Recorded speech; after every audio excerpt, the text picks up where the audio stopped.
Este es un país en que la gente es lo más noble que usted se puede imaginar. Cuando usted llama a la gente, le habla francamente, con la verdad, y le pide ayuda, la gente lo ayuda. Y eso fue lo que yo hice.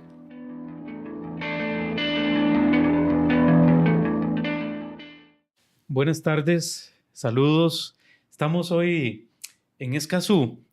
Vinimos a la oficina de don Rolando Laclé, al cual le agradecemos muchísimo su rato y habernos recibido acá. Don Rolando Laclé es una figura muy importante de la historia reciente de la política en nuestro país y hemos querido recuperar con él algunas anécdotas y algunos datos biográficos sobre su vida, por supuesto, y algunas opiniones que él tiene sobre la vida nacional y la vida internacional y el estado de las cosas. Buenas tardes, don Rolando, y muchas gracias. Muchas gracias a ustedes que han tenido la amabilidad de venir a verme aquí.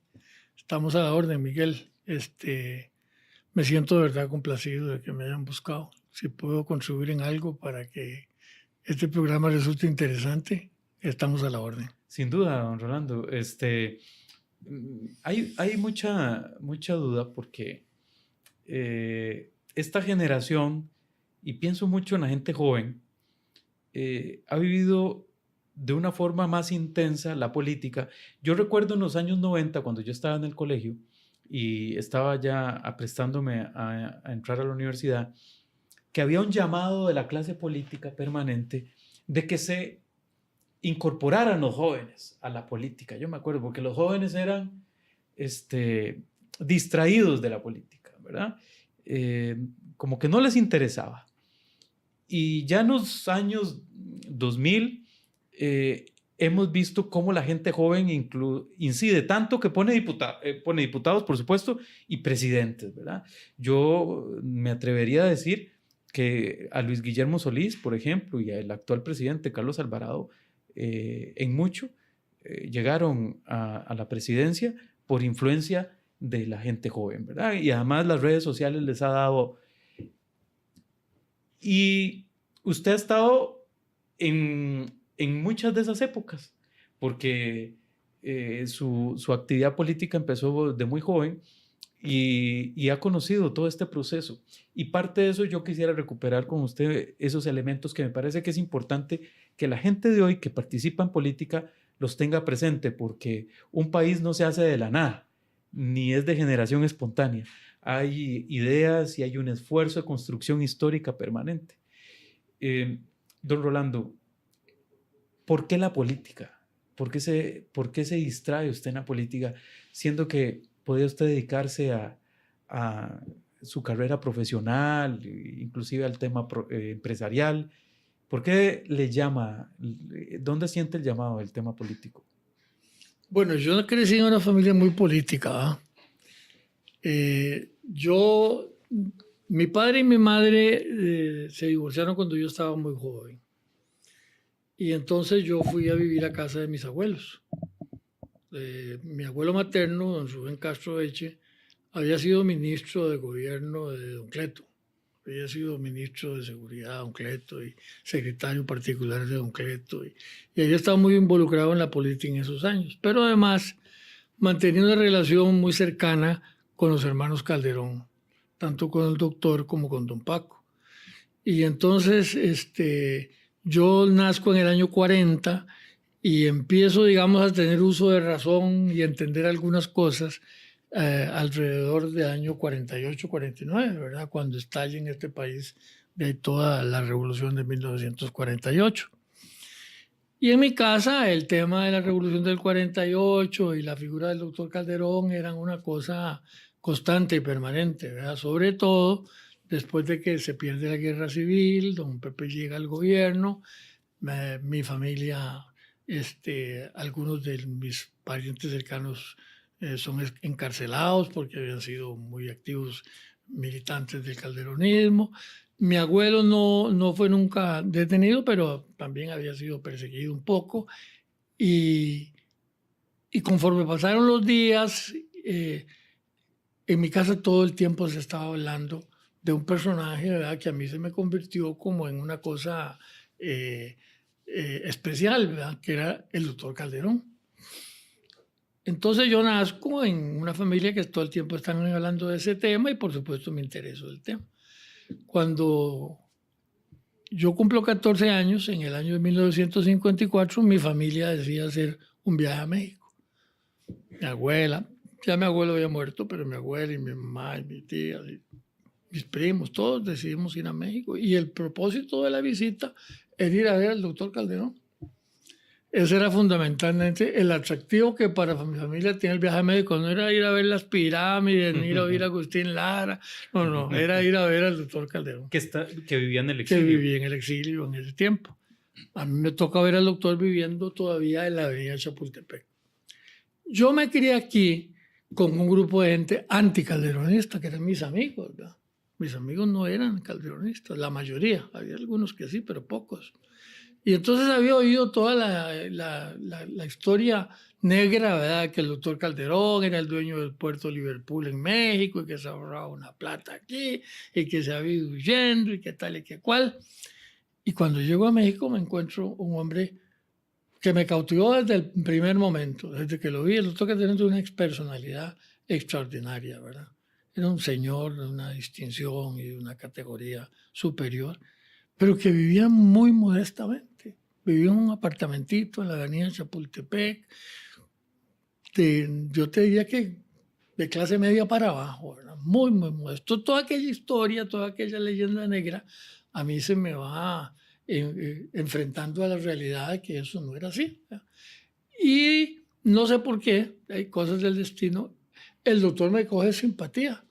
Y entonces yo empiezo desde el año 54, cuando yo tenía 14 años, a establecer una relación ya directa con él, ¿verdad? Que me lleva a convertirme después, con el paso de los años, y le doy gracias a Dios por eso, ¿no?, en una persona muy cercana. Yo tuve una relación muy cercana con los últimos años de vida del doctor Calderón.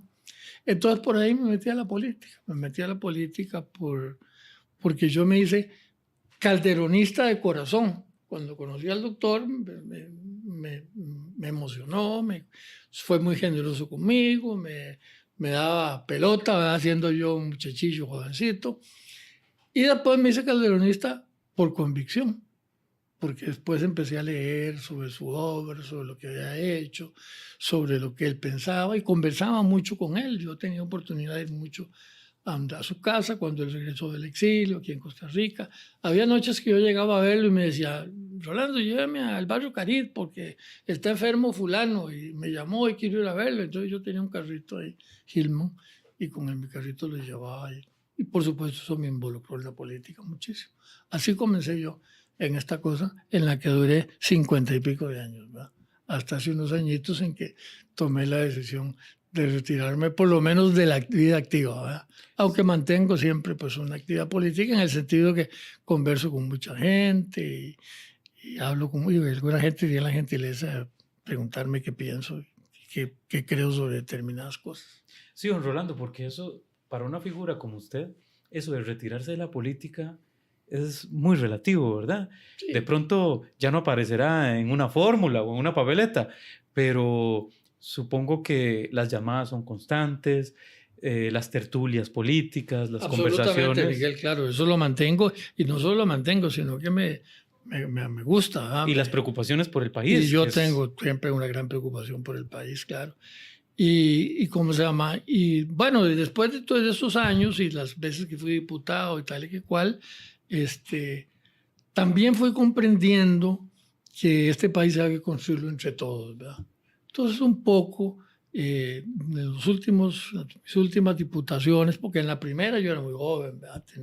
Fue en el año 70, y entonces llegué ahí con todo el ímpetu de la juventud y con todas las cosas, y fui un diputado muy activo y muy violento, pero después fui comprendiendo que había que calmarse, ¿verdad? Que la cosa no era así, ¿verdad? Que no era peleando que se iban a arreglar los problemas. Y entonces empecé a convertirme en una persona que buscaba consensos y acuerdos y tal, y eso me llevó a hacer una buena relación con prácticamente toda la clase política del país, ¿verdad? Mi primera diputación, en el año 70, yo fui compañero de Daniel Uderick, fui compañero de Manuel Mora. He escuchado fui que compañero de Luis Alberto Moje. Fui compañero de gente muy... Nada menos que esa. Sí, sí. Ahí estaba Chico Morales, ¿no? Estaba Chico Morales, Sí. estaba Edgar Arroyo, había en la unidad estaba un tipo muy brillante que se llamaba Guillermo Jiménez, Rodolfo Leiva. Había una diputación de muy alto nivel. Y por supuesto había dos monstruos ahí, ¿verdad? Que eran Daniel y Luis Alberto, ¿no?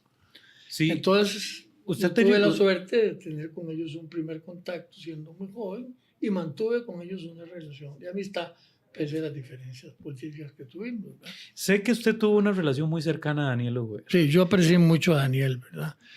Daniel y yo teníamos algunas cosas en común que nos juntaron desde el 70. En primer lugar, Daniel era un hombre muy brillante y yo aprendí a admirarlo, ¿verdad?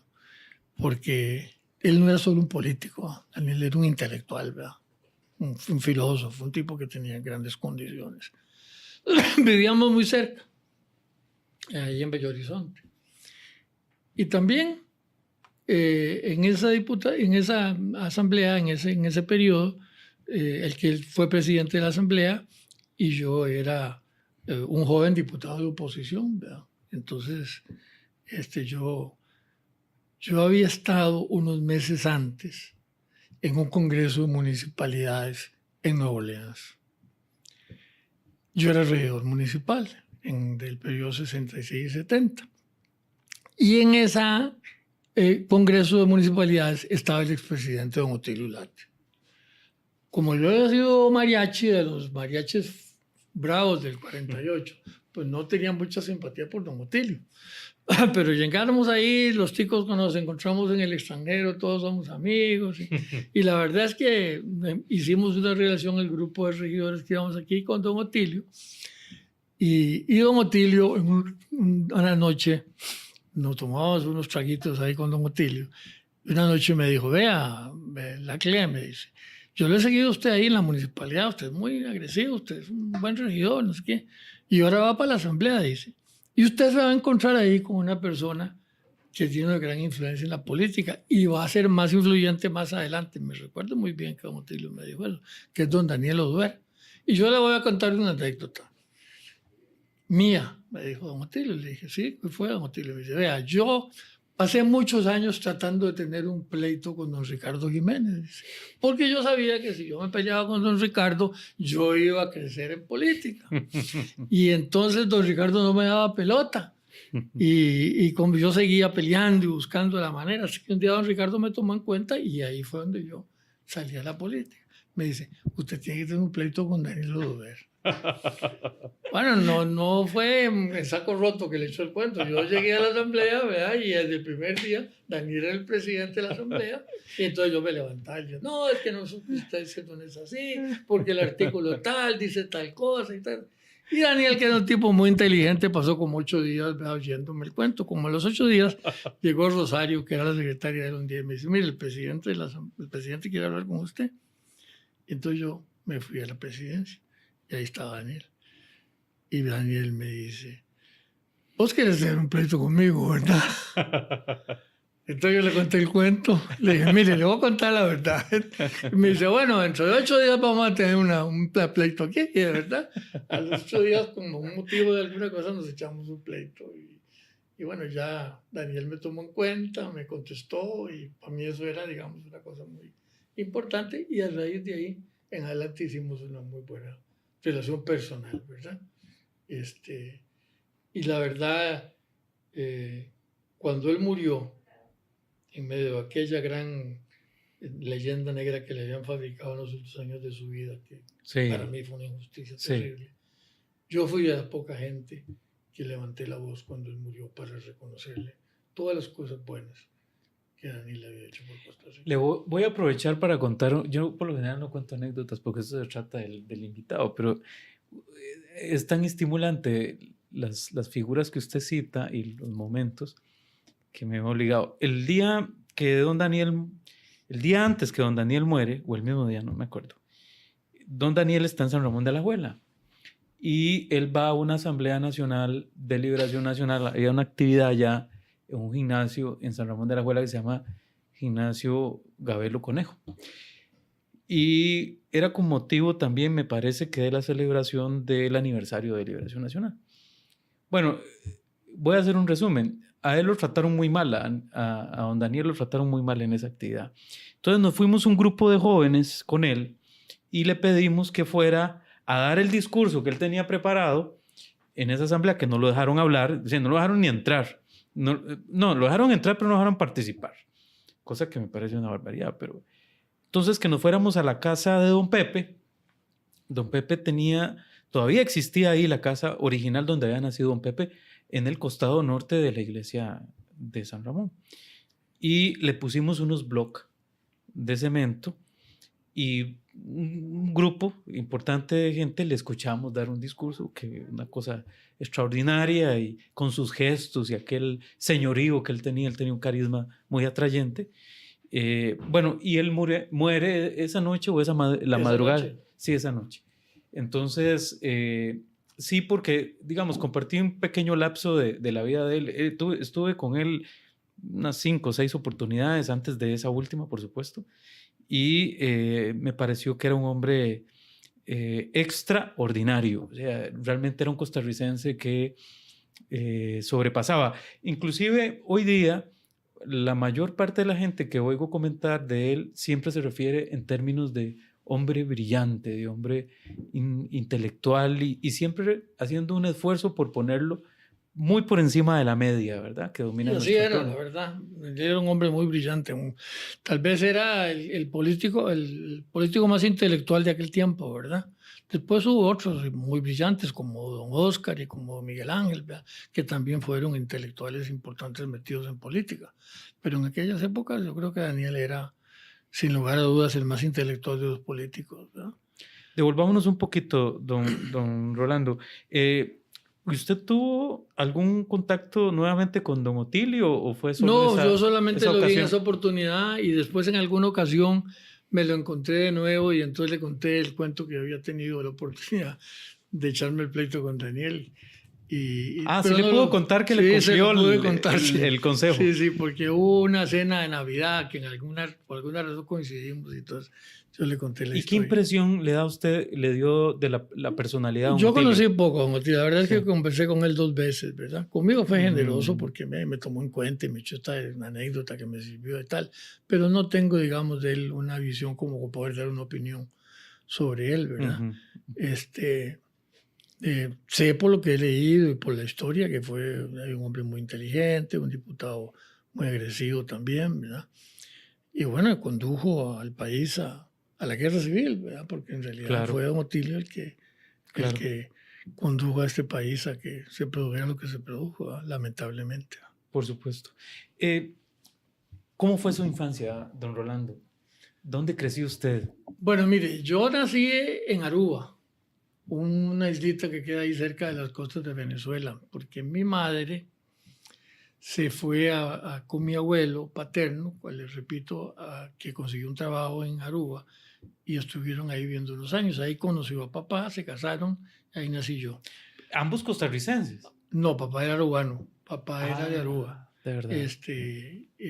Nunca había venido a Costa Rica, ni conocía Costa Rica. Pero bueno, se casó con mi madre, que era costarricense, que estaba ya con sus padres y con su hermana. Y cuando decide mi abuelo regresar a Costa Rica, mi abuelita materna era una mujer de un carácter muy fuerte, ¿verdad? Ella contribuyó muchísimo a formarme a mí en el resto de mi vida, porque era una persona de un carácter duro, fuerte, exigente, cariñosa, pero exigente. Decidió que había que regresarse y a papá le dijo, usted también se viene con nosotros para Costa Rica. Y papá le dijo, ¿cómo voy a ir a Costa Rica? Yo ni conozco. Usted se viene con nosotros. Y no fue cuento, se vino para Costa Rica y fuimos a vivir al barrio González Lama. Ahí comencé yo, digamos, mi vida en Costa Rica, muy niñito, ¿verdad? Viví ahí muchos años, hasta el año 50, 49, 50, que me fui a vivir a San Pedro de Montes de Oca. Estudié en en la Escuela Buenaventura Corrales. Ahí le estaba contando ahora aquí a su amigo que yo pasaba por su abuelo, don Max Fischel, y con él me iba caminando ahí por las calles a la Escuela Buenaventura Corrales, éramos compañeros. Hice un grupo de amigos en la escuela muy con los que he mantenido siempre alguna relación, unos más cercanos, otros más distantes. pero estudié ahí en la escuela pública, en la Buenaventura Corrales. En eso los hermanos de La Salle abren el Colegio de La Salle en Costa Rica. Y por una relación que yo tenía con una familia de un gran amigo mío, Luis Cardona, don José Luis Cardona, que era jefe del protocolo, pero era casado con una cubana, la señora doña Anita conocía muy bien a los hermanos de La Salle, que habían tenido en Cuba un colegio muy famoso, donde estudió Fidel, por cierto. Entonces, ella recomendaba mucho el colegio. Entonces le habló a mi familia, les dijo que era un colegio muy bueno, y yo me matriculo en el Colegio La Salle en el primer año, ahí en Guadalupe, en Aranjuez, ahí estaba el colegio. Y ahí me encontré con gente con la que he mantenido una amistad de toda la vida. Ahí conocí a Miguel Ángel Rodríguez, ahí conocí a don Franklin Matamoros, a Jorge Campabal, a los amigos íntimos míos. Y teníamos una vida muy bonita porque era un San José muy distinto al de ahora, ¿verdad? Un San José en el que andábamos en la calle tranquilamente, no había preocupaciones de asaltos ni de cosas de ese tipo. Y llevé una vida de una familia de clase media, sin grandes ostentaciones, pero sin que, gracias a Dios, tampoco nos faltara nada. Y pasé esos 5 años en el colegio. Nosotros fuimos la primera promoción del Colegio de La Salle que se graduó. Y después ya mi abuelo insistía mucho en que yo debía estudiar para oculista, porque él decía que esa era una muy buena profesión y que los Rivera, que en ese tiempo tenían la óptica Rivera, ganaban mucha plata y que era muy buena. Y yo al principio le hice caso, pero posteriormente en el colegio hicieron un test de aptitud profesional y los hermanos de La Salle llamaron a mi familia y dijeron, mire, este señor de óptico no tiene nada, este es un abogado típico, tiene que estudiar Derecho. Y entonces me metí a estudiar Derecho. Y me metí a estudiar Derecho con muchos de los mismos amigos que tenía en la escuela, en colegio, en la escuela y en la universidad, y que han sido mis amigos por toda mi vida. Yo tengo amigos que tengo 79 años de ser amigos, 79 no, porque cuando estaba de niño no, pero de los 8 años en adelante han sido amigos míos, ¿verdad? Un grupo muy agradable, con los que yo tengo una relación ahí. Además, amigos que cercana. supongo ha tenido que enfrentar políticamente en algún momento o ha tenido que sus contradicciones con bueno, ellos. con pocos, ¿verdad? La verdad es que la mayoría pertenecíamos inclusive también al mismo partido, porque al principio yo tuve mis divergencias muy serias con don Miguel Ángel, porque don Miguel Ángel era muy latista y yo era muy calderonista.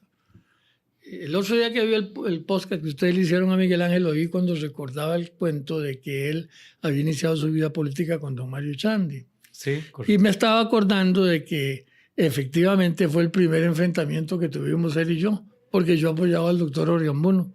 Como el doctor Oriamuno era el candidato del doctor Calderón, entonces yo apoyaba al doctor Oriamuno y Miguel Ángel a don Mario. Don Mario ganó esa convención. Por supuesto, yo ya empecé ahí mi actividad política también, en la misma época que Miguel, y me eché mi primer discurso aquí en Escazú y apoyé a don Mario, con quien además tenía una relación personal muy fuerte en mi familia, porque don Mario había sido el abogado que había divorciado a mi mamá. Yo creo que fue de los pocos trabajos legales que hizo don Mario, porque después se dedicó a la política más que a la profesión. Entonces tenía esa relación con él, mamá era muy amiga de don Mario. Y ahí que empecé mi actividad política en la campaña de don Mario, en la campaña del 58. Aunque yo había participado muy jovencillo todavía, un poquito también, en la campaña de don Fernando Castro Cervantes contra don Pepe en el 53. Sí. ¿Y usted tuvo relación con don Pepe? Muy poca, excepto en los últimos años de la vida de don Pepe. Vea, yo soy el diputado que habla hasta las 12 de la noche para que no le den permiso a don Pepe de salir del país. No sé si recuerda eso, ¿verdad? Don Pepe yo he escuchado eso. Don Pepe y además que usted se le opuso a él en la creación del Ministerio de Cultura, bueno, también para que lo recuerde. Claro, lo recuerdo. Vea, 2 cosas que me pasaron a mí con don Pepe. Yo era diputado de oposición, don Pepe pide el permiso para ir a Cabo Cañaveral a ver salir el cohete, no sé qué. Y nosotros tomamos la decisión de que vamos a hablar hasta las 12 de la noche si es necesario, pero no vamos a darle el permiso. Cuando ya eran las 10:30 de la noche, mis compañeros habían hablado, entonces me tocó el turno a mí, yo me levanto y empiezo a hablar. razonando por qué no debía darse el permiso.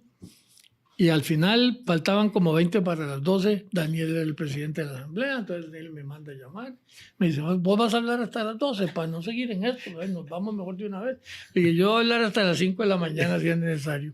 Me dice, bueno, entonces vamos a levantar la sesión. Levanta la sesión, don Pepe se va. Y bueno, eso es una conmoción en el país. Se fue sin permiso. Se fue sin permiso. Ninguno de los dos vicepresidentes, ni el doctor Aguilar Bonilla, ni don Jorge Rossi, que eran los vicepresidentes, aceptan ser presidentes interinos, porque don Pepe se dio sin permiso. Le toca a Daniel el tema, porque Daniel es presidente de la Asamblea Legislativa. Y entonces, bueno, esa mañana me llama a mí don Daniel y me dice, mira, don Pepe está furioso, esto es un problema, yo tengo una gran preocupación sobre la institucionalidad del país. Don Daniel y don Paco Calderón se hablaban con frecuencia. Entonces, después de esa conversación con Daniel, me llamó don Paco. Paco Calderón, hermano de don Rafael. Hermano, él me dice, mire, mijito, es una barbaridad eso que ustedes hicieron. Aquí se puede armar un problema institucional, ya no sigan insistiendo en la cosa. Bueno, ya nosotros dejamos que la cosa pasara, don Pepe regresa y un buen día me tengo la oportunidad de encontrarlo y don Pepe me cuenta o me dice por qué es que él considera que debía irse. Y su argumento fundamental era porque la Constitución era una obsoleta, que estaba bien que se le negara el permiso al presidente cuando se podía llevar el oro del Banco Central, ¿verdad? Pero ya ninguna de esas cosas podían pasar, y que él consideraba que la Constitución necesitaba un cambio porque había que hacer cosas diferentes, y bueno, una explicación. Y es mi primer contacto con él. Le confieso que cuando don Pepe me terminó de dar todos sus argumentos, pues yo estaba bastante convencido que él tenía razón de que la Constitución, cosa que creo todavía se necesitaba una reforma importante. Y en esa ocasión lo vi. Después en alguna oportunidad me llamó a preguntarme por qué estaba yo en contra del Ministerio de Cultura. Y la verdad es que aunque después llegué a apreciarlo y admirarlo mucho, yo estaba en contra del Ministerio de Cultura porque era don Beto Cañas el ministro. Y como él había escrito el libro de los 8 años, pues yo me había criado con esa cosa de que don Beto nos había escrito un libro muy, muy terrible contra los calderonistas. Pero al final, después ya acepté que el ministerio se aprobara y tuve esa oportunidad 3 o 4 veces, vi a don Pepe y conversé con él. No tuve con él una relación, digamos, directa, ni cercana, ni mucho menos. Pero sí platiqué con él en algunas oportunidades. Cuéntame un poquito sobre la figura de Paco Calderón, porque, y voy a decir esto, puede ser un atrevimiento, pero yo creo que de alguna manera la figura de Paco Calderón es una figura muy similar a algún rol o alguno de los roles que usted ha asumido en la vida nacional. ¿A qué me refiero? Un componedor, una figura que busca consensos detrás de bastidores, no necesariamente buscando tribuna ni exhibiéndose en medios, sino haciendo un esfuerzo por el país, enlazando intereses, tratando de buscar puntos de encuentro. Esa es la impresión que yo tengo de don Paco Calderón y de algunos de los roles que él jugó en algunos momentos, a pesar de las grandes distancias que habían, por ejemplo, entre figueristas y calderonistas, ¿verdad? Los jóvenes que nos puedan escuchar en este momento tendrán una idea vaga de eso, pero el país realmente vivió varias décadas dividido y donde hubo muertos, donde hubo familias que aún hoy todavía esas heridas están ahí. En fin, primero, si estoy en lo correcto sobre el rol de don Paco, y cuéntenos un poco sobre las impresiones. Está usted exactamente en lo correcto, ¿verdad? A diferencia de lo que fue la leyenda negra que se hizo sobre don Paco, ¿verdad? Vea, yo le voy a contar 2 experiencias que tuve yo con él que realmente le dibujan esa figura del hombre componedor, buscando arreglos y todo. Una fue cuando esta historia que le conté de la ida de don Pepe sin permiso fuera del país a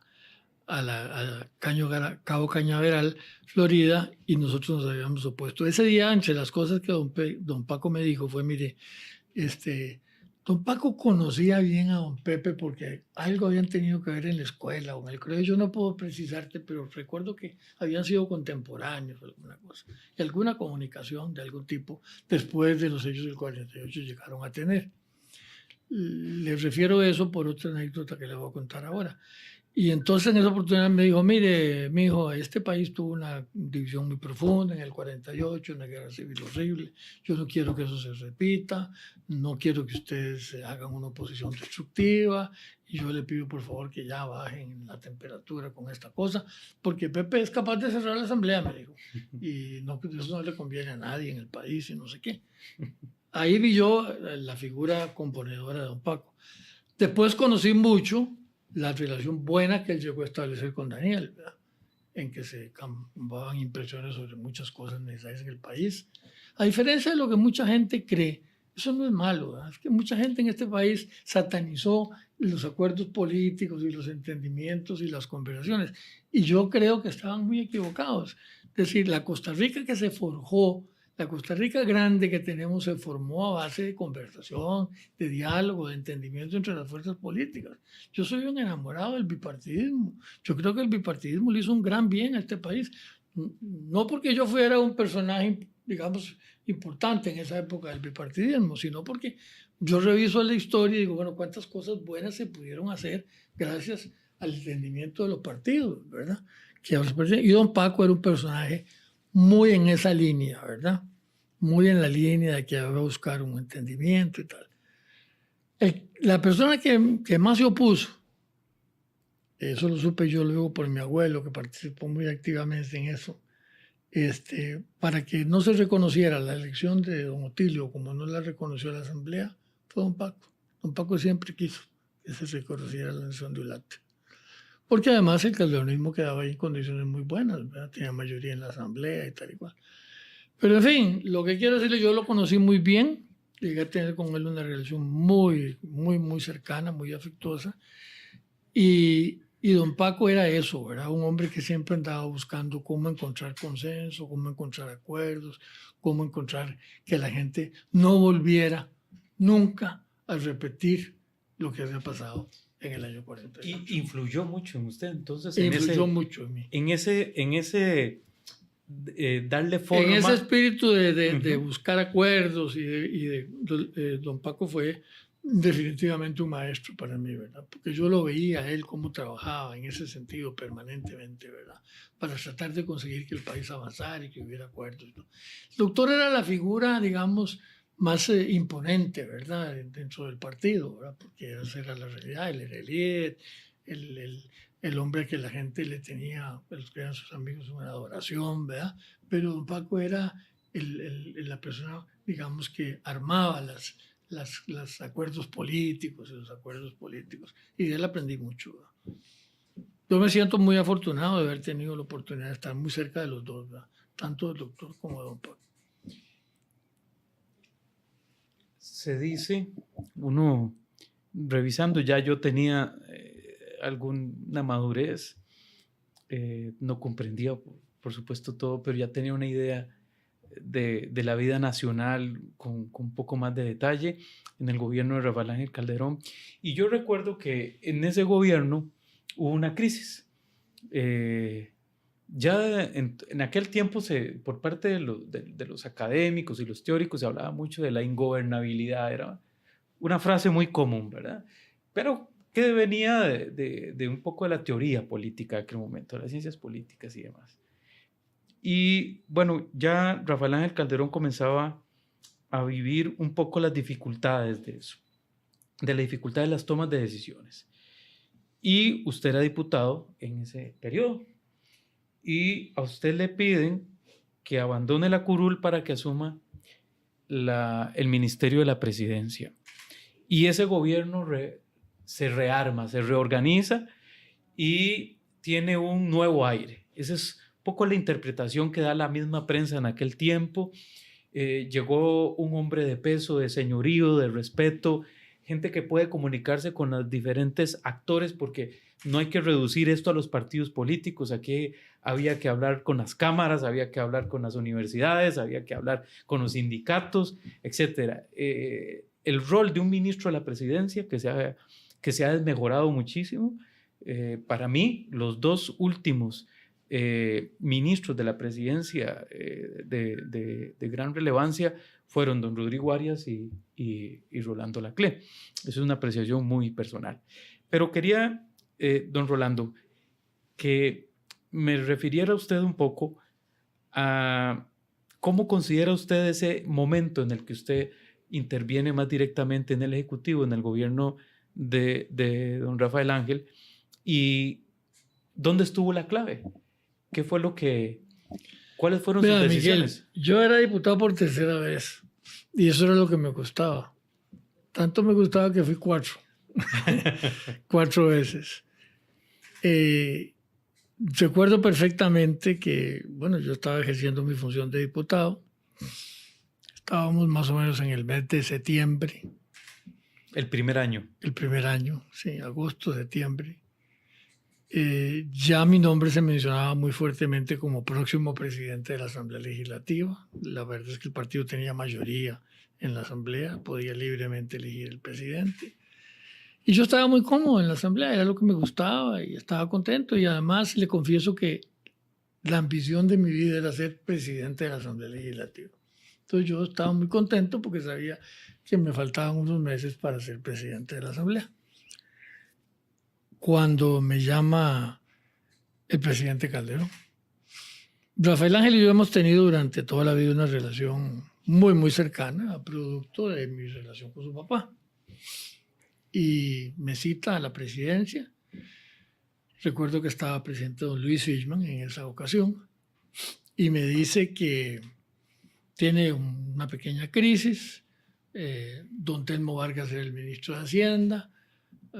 Telmo había entrado en un conflicto muy serio con las universidades porque quería cobrarle a los estudiantes que pagaran sus estudios universitarios.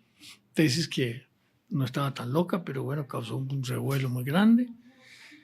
Y que había tomado la decisión de que don Rodolfo Méndez, que era el ministro de la presidencia, se iba a pasar de ministro de Hacienda y que andaban buscando un ministro de la presidencia y que él consideraba que yo tenía las condiciones y las cualidades para ser ministro. Yo le dije, pero Rafael Ángel, yo estoy en la Asamblea muy contento, muy bien, y ahí te estoy ayudando en todo lo que puedo. No, mira, yo necesito que vengas aquí a la presidencia para que me ayudes. Yo le dije, bueno, mira, para mí esto es un sacrificio porque vos sabes que yo quiero ser presidente de la Asamblea, esa ha sido mi ambición, te lo digo con toda franqueza, Miguel, y me gustaría volver para poder ser, pero si te puedo ayudar, yo tengo con Rafael Ángel una relación de hermano, ¿eh? Tampoco podía ponerme más rusita de la cuenta, ¿eh? La verdad es que me estaba pidiendo eso y yo no podía decirle que no. Yo me voy a venir un tiempo, trato de ayudarte aquí a que la cosa se enderece un poco y después me regreso a la Asamblea. Entonces yo no voy a renunciar a la diputación porque yo quiero volver. Me dijo, no hay ningún problema, así lo hacemos, quédate un tiempo aquí, me ayudas a organizar esto y después te regresas a la Asamblea cuando quieras. Bueno, dentro de un tiempo, obviamente yo me tenía que quedar cierto tiempo ahí para hacer el trabajo que supuestamente tenía que hacer. Y así comenzó la historia. Yo fui ahí por un tiempo y me quedé los 4 años. La verdad es que la comunicación con los otros, digamos, partidos y con los otros factores que influyen mucho en la vida del país no era buena en esa administración. No puedo precisarte por qué, pero no era buena. Yo tenía una facilidad que siempre digo, sinceramente, cuando la gente me dice, mira, vos fuiste muy buen ministro de la presidencia, yo digo, sí, pero yo fui ministro de la presidencia en otro momento, no como ahora. Cuando le cargan la mano a los ministros de ahora, yo pienso, quizá qué me hubiera pasado a mí si en lugar de tener que entenderme con una fracción de Liberación Nacional, tuviera que entenderme con 8 fracciones, ¿verdad? Y 8 fracciones divididas. No, yo vivía el momento en que además los jefes de los partidos mandaban y los jefes de fracción mandaban. Entonces, yo levantaba el teléfono, como había tenido la suerte de ser compañero de Daniel y de Luis Alberto y de muchos dirigentes de Liberación que han sido mis amigos y mis compañeros, también su papá entre esos, ¿verdad? Yo podía hablar con todo el mundo, tenía esa facilidad. Y podía hablar con la gente del Partido Liberación, que eran el otro mitad del gobierno, ¿verdad? Digamos, o de la asamblea. Y entonces con esa facilidad pues empecé a buscar consensos en una serie de cosas que hacían falta, que el país necesitaba y que el gobierno urgía que se aprobaran en ese momento. Y siempre tengo que decirlo en honor a la historia y a la verdad, encontré cuando se trataba de un tema nacional, encontré ayuda y colaboración en el Partido de Liberación Nacional. Pero además faltaba la comunicación con las otras dos patas del banco, que eran la Unión de Cámaras, ¿verdad?, que tampoco tenía una buena relación con el gobierno, y los sindicatos que tenían una mala relación con el gobierno, ¿verdad? Porque los primeros, digamos, economistas del gobierno, a los primeros meses del gobierno de Rafael Ángel, pues se inclinaban mucho por las tesis, digamos, más liberales, y entonces había un problema. Y a base de conversar, a base de buscar a la gente, este es un país en que la gente es lo más noble que usted se puede imaginar. Cuando usted llama a la gente, le habla francamente, con la verdad, y le pide ayuda, la gente lo ayuda. Y eso fue lo que yo hice. Llamé a los empresarios, llamé a los sindicatos, llamé al partido de oposición, llamé a la prensa en algunas oportunidades y les dije, esta es la situación, esto es lo que le sirve al país, ayúdenme en esto porque si no, el país no va a salir adelante. Y siempre me ayudaron, ¿verdad? La Unión de Cámaras tuve una muy buena relación con el presidente en aquella época, con Samuel Yankelewicz, siempre me ayudó. Y con los sindicatos tuve tan buena relación, afortunadamente, que yo creo que yo soy el único ministro de la presidencia que cuando salí, los sindicatos de Limón, que eran los más bravos, me hicieron un homenaje en Limón y me entregaron una placa que yo conservo con mucho orgullo, ¿verdad? Porque era más difícil entenderse con los sectores sindicales en ese momento. La verdad es que además tuve una cosa muy importante. Yo digo que para ser ministro de la presidencia se necesita una cosa, que es ser muy cercano al presidente y conocer qué es lo que el presidente piensa. Yo tenía 20 y pico de años de andar con Rafael Ángel. Yo sabía lo que Rafael Ángel quería, entonces yo no necesitaba subir la escalera cuando me llegaban a ver para preguntarle al presidente, mira, ¿qué vamos a hacer con esto? No, yo sabía lo que el presidente me iba a decir, que había que hacer, porque ya lo habíamos hablado 1000 veces en las giras que habíamos hecho por todo el país, en las varias candidaturas de Rafael Ángel antes de ser presidente, etc. Entonces era una facilidad muy grande. Entonces yo resolvía cosas. ¿Por qué resolvía cosas? Porque tenía el respaldo del presidente, que siempre fue absoluto y total, y porque conocía eso, qué pensaba el presidente. Entonces me era fácil resolver las cosas. Sí, claro, la gente se sentía cómoda y bien porque llegaba, me buscaba y yo le resolvía las cosas. En buena parte le resolvía las cosas porque tenía el respaldo del presidente. El problema que yo veo ahora es que nombran ministros de la presidencia gente que no tiene ninguna vinculación con el presidente, a veces ni se conocen o se están conociendo apenas de momento. Eso es muy difícil, ¿verdad? El ministro de la presidencia tiene que ser muy cercano al presidente, de absoluta confianza del presidente, saber qué es lo que el presidente piensa y quiere, ¿verdad? Saber que tiene su respaldo y que puede decidir, y ser un gran armonizador. No andar peleando con la gente, sino buscando acuerdos y consensos. Y así se puede ser un buen ministro de la presidencia. La verdad es que cuando yo entré al gobierno, andábamos por menos 30, una cosa así en las encuestas. Y no por echarme flores, sino por decir que este sistema es el que funciona. Cuando salimos del gobierno teníamos una calificación positiva muy alta. Ahí, en ese proceso de ejercicio de eso, yo también tuve la ayuda de mucha otra gente. Ahí conocí a don Rodrigo Arias, que es un gran amigo mío. Hoy en día es uno de mis mejores amigos. Enfrentados, ¿verdad? Porque de ahí, acuérdense que fue la campaña de Oscar contra Rafael Ángel muy violenta en esa época, pero ahí encontré otro ciudadano preocupado por arreglar las cosas y por salir adelante. Entonces, con la ayuda de mucha gente, se pudo hacer un buen trabajo.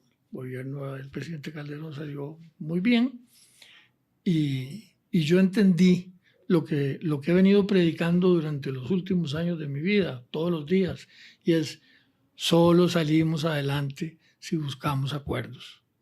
El país necesita un gran acuerdo nacional y no acuerdos parciales. Bueno, por dicha se han hecho acuerdos parciales y han funcionado, Me sentí muy contento cuando se aprobó ahora la ley de fortalecimiento de las finanzas públicas a través de un acuerdo. Creo que el presidente Alvarado hizo una cosa muy buena haciendo un acuerdo con los partidos políticos de la Asamblea mayoritarios, pero necesitamos más que esos acuerdos coyunturales. Necesitamos un acuerdo nacional. Necesitamos que un día, ojalá los próximos candidatos de la presidencia se sienten, conversen, vean cuáles son los problemas de fondo que tiene este país y antes de las elecciones lleguen a un acuerdo para poder llevar adelante las cosas que se necesitan llevar adelante y que en este país solo se pueden llevar adelante si hay un acuerdo. ¿Va? Aquí peleando no vamos a llegar a ninguna parte, ¿verdad? Ese centro que se conjuntó, que se armonizó para poder viabilizar la ley 9.635, la ley de fortalecimiento de las finanzas públicas, ese centro político del país que en ese momento lo representó la Unidad, Liberación Nacional y el PAC, es un centro que debería sostenerse y mantenerse. Don Rolando lo piensa así, porque fuera de eso lo que hay son extremos. Y a mí no me gusta utilizar o mal utilizar la palabra peligroso, porque en política se tiende mucho o se cae en la tentación de tratar de dramatizar las cosas de manera tal de infundir miedo para que la gente se movilice en una línea u otra. Yo no quisiera todavía calificar de peligrosos esos extremos que tenemos, esos posibles puntos extremistas políticos en Costa Rica, pero ciertamente siendo yo una persona que me ubico dentro de los moderados, y yo creo que usted está ahí también, ¿cómo poder sostener y cómo poder recuperar? Bueno, ya usted nos dio una clave, un acuerdo, pero ¿cómo poder armonizar esa diversidad? Porque dentro de los mismos partidos, por ejemplo, hoy Liberación Nacional tendría que decir, bueno, ¿cuál es la agenda de Liberación? Es decir, el partido más importante de la historia reciente del país no tiene una agenda conocida. Hay una gran división interna, no hay unos liderazgos que sobresalgan, que destaquen, inclusive en la misma fracción que hoy día tiene Liberación en Asamblea. Si vemos a la Unidad algo similar, si vemos al PAC también con grandes dificultades, y si no hay liderazgos, ¿con quién conversar? Bueno, yo tengo esa misma preocupación, ¿verdad?, que tiene usted. Muy acentuada, ¿verdad? Yo estoy muy preocupado sobre el futuro. Por eso que usted dice. Porque los partidos políticos han perdido el rumbo, porque ya no son partidos ideológicos, porque son partidos divididos internamente en una lucha fratricida entre los mismos compañeros de partido. Se ha perdido lo que antes se llamaba la disciplina del partido, que más que disciplina es una meta común de toda la gente que está en un mismo movimiento. Eso ya no existe. Ahora en los partidos hay 5 o 6 diferentes grupos peleando todos el poder interno y por lo tanto desintegrando los partidos como instituciones, ¿verdad?, como instituciones importantísimas para la democracia. Por eso usted ve que los partidos viven en una crisis permanente y no hay líderes. Lamentablemente los liderazgos tipo Calderón, Figueres, Rafael Ángel, Oscar, se acabaron, ¿no? Entonces el país tiene en este momento una situación muy complicada que solo se puede solventar a través de buena voluntad y de entendimientos, digamos, ocasionales como los que el presidente Alvarado logró con don Rodolfo Pisa y con un buen entendimiento con la Fracción de Liberación ahora para aprobar estas leyes. Pero son cosas muy puntuales, Miguel, no son cosas globales de carácter nacional. Tenemos que recuperar eso, ¿verdad? Es decir, en los partidos hay que hacer un esfuerzo porque vuelva nuevamente la gente a sentarse a discutir y ponerse de acuerdo. Hay que comenzar a ponerse de acuerdo dentro de los partidos para que no hayan esas divisiones, ¿verdad?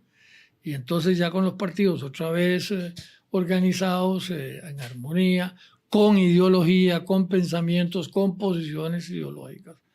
Que el problema es que ahora tampoco hay posiciones ideológicas. Usted ve en la unidad gente de la izquierda y de la derecha extrema, ¿verdad? Y ¿cómo se llama? Y también pasa en Liberación y en todo lado. Y falta coherencia, además. Exactamente. Y entonces, sin liderazgos, porque los líderes no están, Vea, un poco esto tiene que ver también con que de aquí se satanizó la política. Aquí pasamos unos años en que la prensa se dedicó a satanizar a la política y a los políticos. Y como consecuencia de eso, destruyeron a todas las figuras, ¿no? O a muchas de las figuras tradicionales de la política del país, y además hicieron otra cosa, y es que si bien es cierto que, como usted me dijo ahora al principio de esta conversación, la juventud ahora está más interesada en participar en cosas, no están interesados en participar en el gobierno, en la actividad política, porque no es bueno estar en política ahora. No es rentable. Sí, se presta uno para que le digan cosas. Claro, una fuente de desprestigio. Exacto. Entonces eso ha sido malo. Entonces, al desprestigiar los partidos y los políticos, hemos entrado en esta crisis. En esta crisis en la que la verdad es que nadie manda, ¿verdad? Y eso es lo peor que puede pasar. Ni mandan internamente en los partidos, ni mandan en el gobierno. El presidente Alvarado ha hecho un esfuerzo, pero con todo el respeto que me merece, el presidente Alvarado no es un líder. Puede ser un buen presidente, un buen administrador, pero liderazgo no tenemos. Ojalá recuperemos eso y ojalá los partidos puedan recuperar su identidad para que puedan contribuir a este acuerdo que necesitamos, ¿verdad? Si no, no sé dónde vamos a ir a parar, ¿verdad? Yo tengo mucha preocupación sobre el futuro del país. Veo un país desintegrado, que cuesta mucho que aquí logremos unos acuerdos. Este último que se logró con el tema de las finanzas es porque ya estábamos al borde del precipicio, ¿verdad? Porque todo el mundo tenía conciencia que eso o nos íbamos a acuerdo. Pero no debemos llegar a esos extremos. Aquí hay muchas cosas que se pueden arreglar antes con buena voluntad. Don Rolando, el otro día, hace 2 días, estuve en una charla que ofreció Kevin Casas en el edificio cooperativo, y Kevin Casas hacía una reflexión en torno a que viene acumulándose un descontento en la población.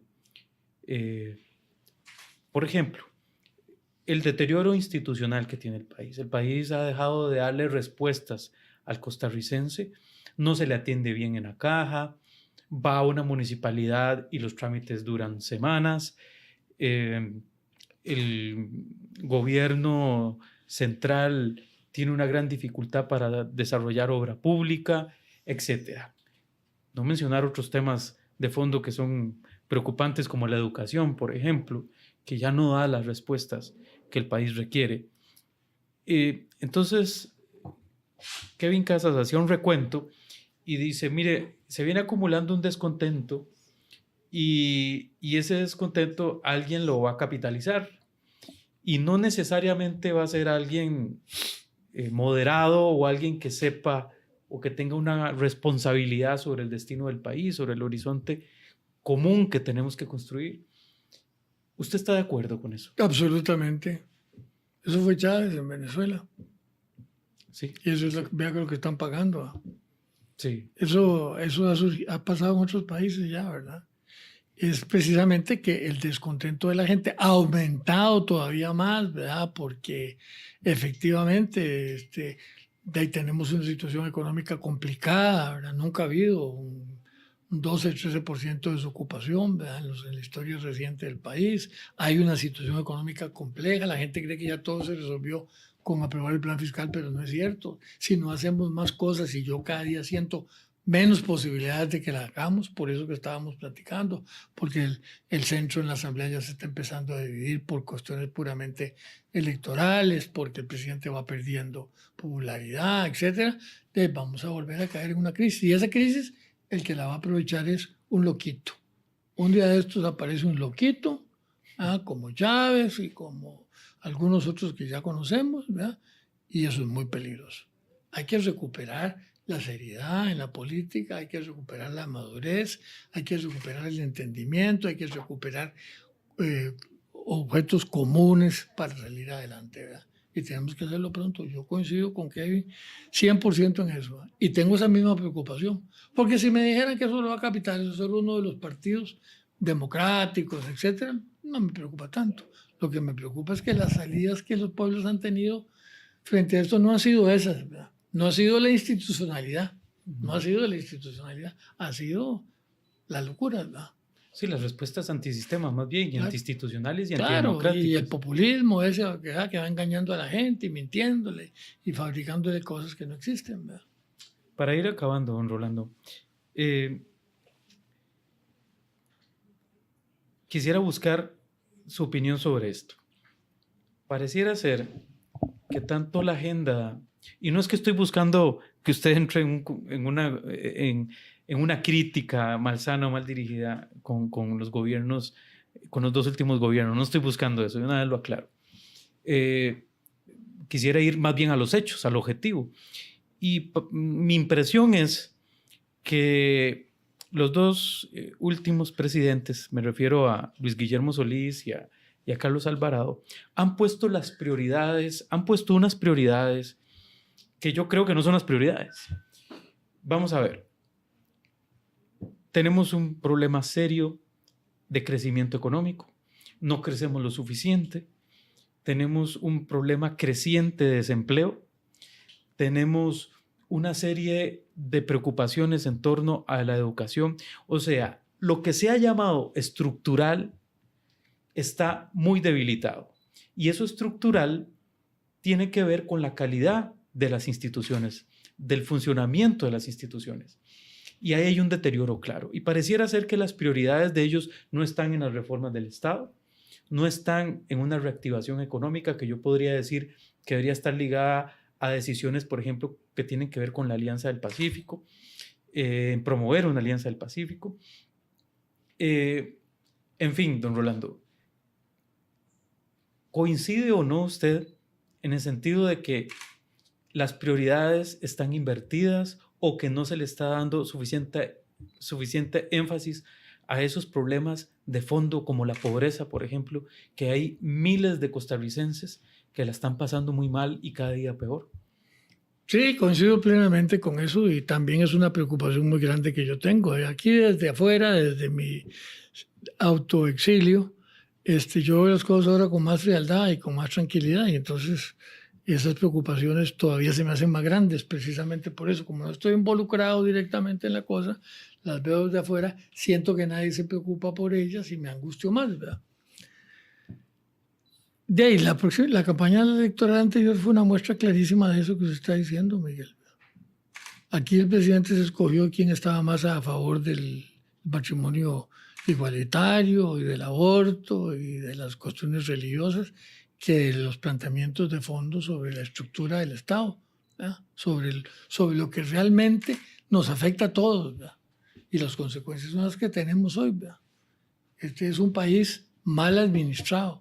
La gente se queja con justificada razón porque los servicios del Estado y las cosas en que el Estado debía preocuparse no se están realizando, no se están haciendo con efectividad, ¿verdad? Entonces la gente se desilusiona y esa desilusión nos lleva a lo que hablábamos hace un rato, a buscar un Mesías que generalmente son loquito, que aparece ahí y les ofrece a la gente cosas sociales. ¿Sí?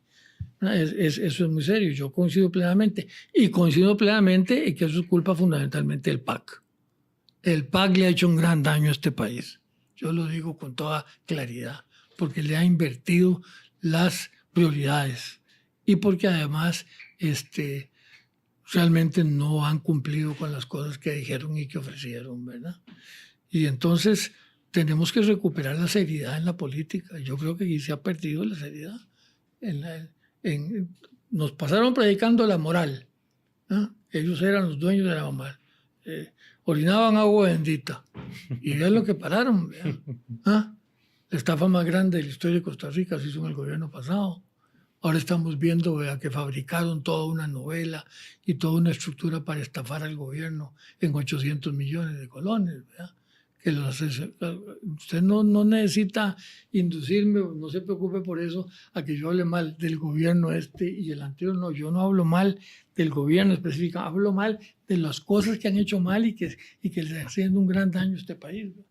Yo creo que el presidente Alvarado hizo un esfuerzo al principio, se lo reconozco, ¿verdad?, por tratar de hacer un gobierno un poco más congruente con ese arreglo de unidad que logró hacer, ¿verdad? Pero la verdad es que las prioridades no se están estableciendo como deben ser, ¿verdad? Aquí el problema más serio que tenemos hoy es la ocupación. Aquí hay una desocupación alarmante, ¿verdad? Porque ese 12% de desocupación es la desocupación plena prácticamente. Hay un montón de gente que trabaja ratitos y otro montón de gente que, como dice hoy la prensa, casualmente, ya no tiene interés en buscar trabajo porque no lo encuentra. 60,000 personas. Entonces se la sacan de las estadísticas, ¿verdad? Aquí hay mucho más, aquí hay una crisis de trabajo muy seria, aquí hay una situación económica complicada. Aquí la gente vive de las tarjetas de crédito, de endeudarse, y eso es fatal, ¿verdad? Eso puede reventar en cualquier momento, ¿verdad? Y eso ha sido un problema porque hemos perdido la perspectiva. Y el PAC y el gobierno, estos gobiernos han, por tenernos atarantados con el tema del aborto y del matrimonio igualitario y de todas estas cosas, hemos descuidado, que eso está bien, que se hable y que se analice y que se estudie, pero hemos descuidado las cosas grandes, las cosas importantes. También eso tiene que ver con otra cosa. Hemos perdido los liderazgos. Este país le hace mucha falta. Otro Daniel Odover, otro Calderón Guardia, otro Pepe Figueres, otro Oscar Arias, otro hombre así gentes que tienen mucha inteligencia y que piensan en muchas cosas. Opositores, por ejemplo, en la Asamblea Legislativa, como lo fue don Mario Chandi. Claro, por supuesto. Que fue un opositor del gobierno fuerte, categórico, beligerante. Y hemos ido creando además un problema complicado, Miguel, y es que como consecuencia de todas estas cosas, la calidad de los funcionarios públicos también ha ido disminuyendo. Y eso es grave, ¿verdad? Yo sé que me compro un pleito con esto que voy a decir, pero a mí no me importa. Ya yo aquí en mi retiro puedo decir lo que quiero. Cuando yo fui a la Asamblea de 1970, mi primera Asamblea Legislativa en la que participé, ya le conté quiénes estaban ahí, ¿verdad? Y no le estoy diciendo gente de mi partido, no, le estoy diciendo gente de los otros partidos. Yo fui compañero de don Manuel Mora. Daba gusto oír a don Manuel Mora hacer un discurso. Yo podía discrepar y discrepaba radicalmente a don Manuel en sus planteamientos, pero además de que era un señor, ¿verdad? Un señor, era un hombre de una brillantez que expusía sus tesis con una propiedad extraordinaria, ¿verdad? Y como se me daba gusto discutir con él, y ahí se iban construyendo las cosas, ¿verdad? Con Daniel, con Luis Alberto, con tanta gente. En la última que yo estuve, francamente, las condiciones de los diputados habían disminuido mucho. Había gente muy brillante, como siempre, ¿verdad? Pero había 5, 6, 7. ¿verdad? La mayoría ya no es así. Entonces, también hemos descuidado eso. Hemos descuidado la calidad de la gente que llevamos a los puestos importantes del país, ¿verdad? Entonces, usted ve ahora que quieren nombrar de cónsules a gente que no tiene muchos méritos, ¿verdad? Y de funcionarios públicos hasta igual, hasta de ministros. Si usted me pone a escoger aquí, si usted me hiciera la pregunta, no me la haga, por favor, de que si le puedo decir el nombre de 4 ministros muy buenos de esta administración, no puedo, no los encuentro. Después le puedo decir 1 o 2.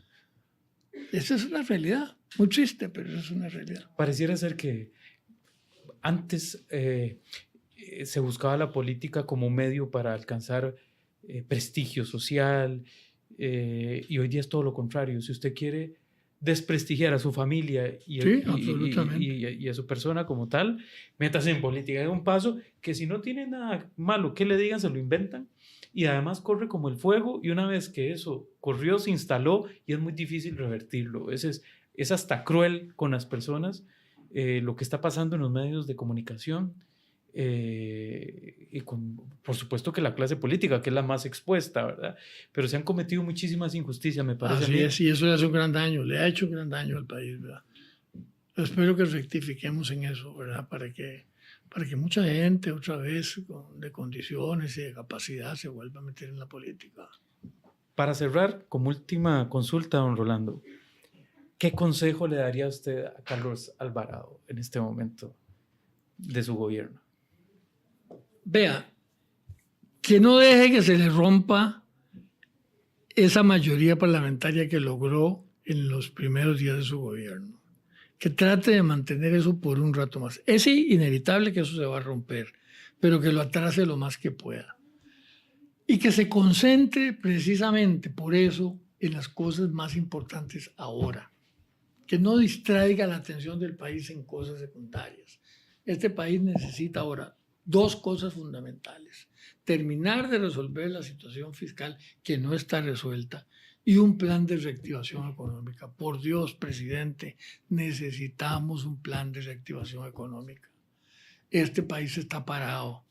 La gente todavía no ha recuperado la confianza para volver a invertir, para volver a producir, para volver otra vez a crear trabajo, para poder otra vez a poner a andar la economía del país. Y eso es lo que él tiene que hacer. Y tiene que hacerlo este año, porque no tiene más tiempo, ¿no?